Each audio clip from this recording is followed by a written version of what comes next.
काय राव त्या बिअर बायसवाला रणवीरनं काय रॉंग स्टेटमेंट दिलंय. डोकं आउट झालं माझं ऐकून. अरे त्याला तर मी मनापासून फॉलो करत होतो र.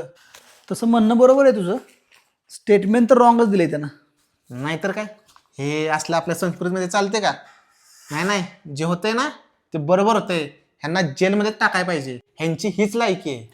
बरोबर आहे म्हणणं तुझं. टाकलं पाहिजे, जेलमध्येच टाकलं पाहिजे ह्यांना.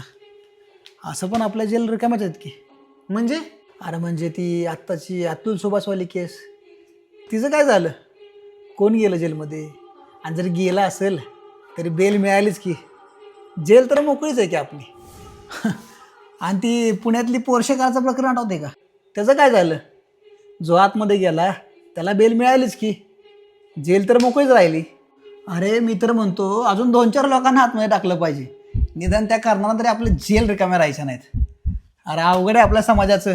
ज्या गोष्टीला सिरियस घ्यायचं त्या गोष्टीला जोकसारखं घेतात आणि जोकला सिरियस घेत बसतात.